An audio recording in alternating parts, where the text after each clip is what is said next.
एक दृष्टि ये है कि भगवान सब में है, लेकिन तुलसीदास जी इस बात का खंडन भी कर रहे हैं। कहां कर रहे हैं? सुनो, ये तो आपकी भावना है ना कि आप अपने इष्ट से इतना प्रेम करते हैं कि आप सब में ईश्वर का दर्शन कर रहे हैं। तो सिय राम में सब जगह जानी, सर्वम खलविदम ब्रह्म, निज प्रभु मैं देखे ही जगत कहीं सन करें विरोध।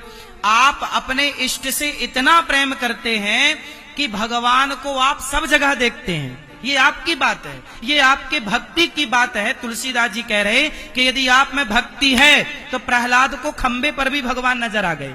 बोलो हां, बोलो हां, बोलो हां। सवाल ये खड़ा हुआ कि क्या खंबे पर भगवान है?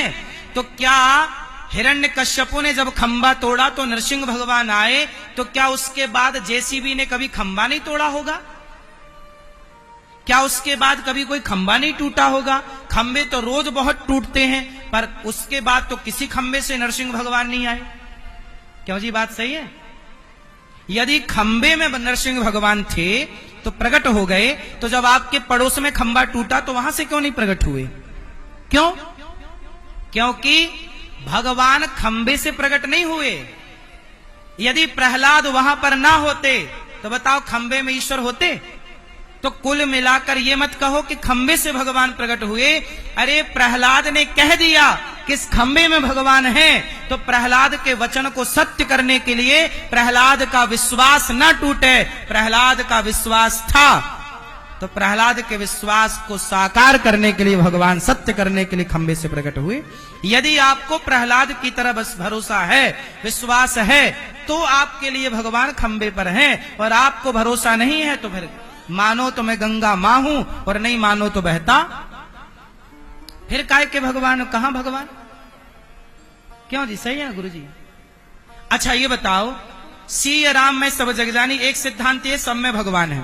पर तुलसीदास जी कह रहे हैं, देखो तुलसीदास जी को समझने के लिए ना पूरा ग्रंथ समझना पड़ेगा, तब समझ में आएगा। अब तुलसीदास जी ना एक बात कह के इस बात को, इसलिए इस बात ये किसके लिए है? भक्त के लिए है कि सब में भगवान है।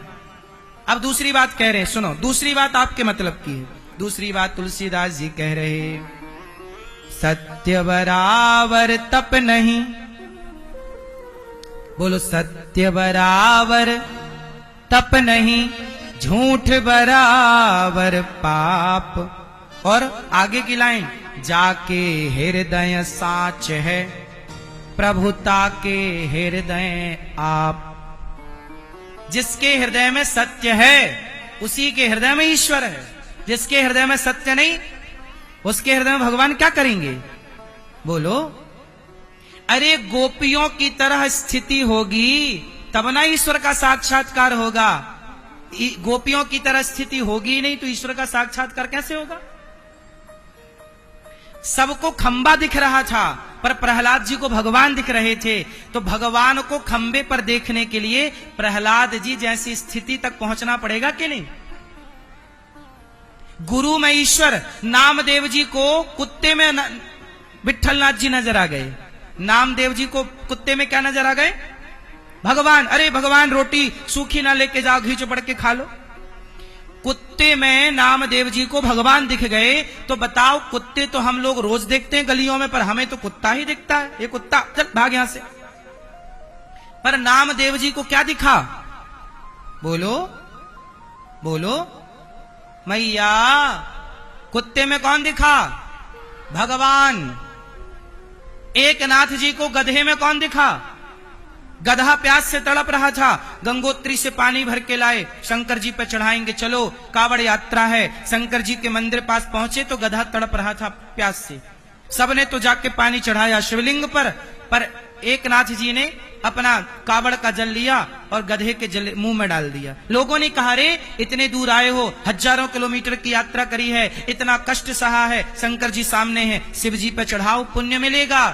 तब एकनाथ जी ने कहा कि तुम्हारे शिव तो मंदिर के भीतर हैं, हमें तो इस गधे में ही हमारे शिव का दर्शन हो रहा है। और जब वो तृप्त हुआ तो उस गधे से भगवान शंकर प्रकट हो गए। अब बताइए, आप लोग भी तो गधा देखते हो ना, आप लोग भी तो कुत्ता देखते हो ना, लेकिन आपको क्या दिखता है? ये कुत्ता है। क्यों जी, क्या दिखता है?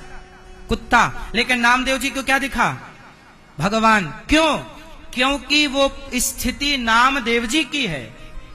यदि हम भी नामदेव जी की तरह भक्ति कर लें और अपने को पका लें उस भक्ति की आग में, तो हम भी नाली के कीड़े को देखेंगे ना, तो हमें नाली के कीड़े में भी भगवान का दर्शन हो जाएगा। यदि हम में भक्ति है उस कोटि की, तो उस प्रकार की काबिलियत है, तो वरना गोस्वामी जी कह रहे हैं कि सामान्य प्राणी क्या करे, जाके हृदय सांच है ताके हृदय आप। एक बात बताओ, आपके हृदय में यदि झूठ है, छल है, कपट है, तो बताओ ऐसे छल कपट वाले हृदय में भगवान बैठेंगे?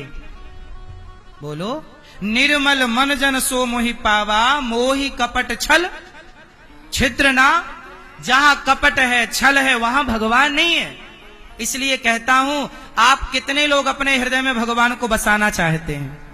आप लोगों ने अभी कहा ना कि हमारे हृदय में भगवान है, ठीक कहा आपने, लेकिन जो दास कहता है उसे एक बार समझिएगा। और दास ये कहना चाहता है कि जब तक हृदय में छल कपट होगा तब तक भगवान का वास नहीं हो सकता, और छल कपट जब चला जाएगा, हृदय में सत्य जाके हृदय साच है, प्रभु ताके हृदय आप। जब सत्य स्थापित होगा तब भगवान की स्थापना होगी। और याद रखिएगा, आपके हृदय में सत्य कब स्थापित होगा? जब भागवत सुनोगे तो सत्य स्थापित होगा, भागवत सुनोगे तो सत्य स्थापित होगा, और सत्य स्थापित होगा तो भगवान आपके हृदय में प्रतिष्ठित हो जाएंगे। कुल मिला के भागवत जी क्या करती हैं? हृदय में भगवान की प्रतिष्ठा करती हैं। हृदय में भगवान की, बोलो। राम मंदिर बना तो राम जी की प्रतिमा आई, विग्रह आया। जब विग्रह आया तब तो कोई उन्हें भगवान नहीं कहता था, पर क्या हुआ? वो स्थान पर गर्भगृह में बैठे और प्राण प्रतिष्ठा हुई। क्या हुई भैया? प्राण प्रतिष्ठा। और प्राण प्रतिष्ठा होते ही करोड़ों करोड़ों सनातनियों की आस्था राम से जुड़ गई कि मेरे राम। क्या प्रतिष्ठा के पहले वो इस तरह से पूज्य हैं? पूज्य थे? बोलो। नहीं। जैसे प्रतिष्ठा हुई और वह भगवान के रूप में सर्वत्र पूजे गए, उसी तरह जब आपके हृदय में सत्य की, जब आपके हृदय में भगवान की प्रतिष्ठा होगी, तब आप सर्वत्र पूजे जाएंगे, तब आपका यश सम्मान बढ़ेगा। जैसे नामदेव जी का, सदन का, और सक्कोबाई का और जनाबाई का यश बढ़ा भक्ति के बल पर। मीराबाई का यश बढ़ा किसके बल पर? भक्ति के बल पर।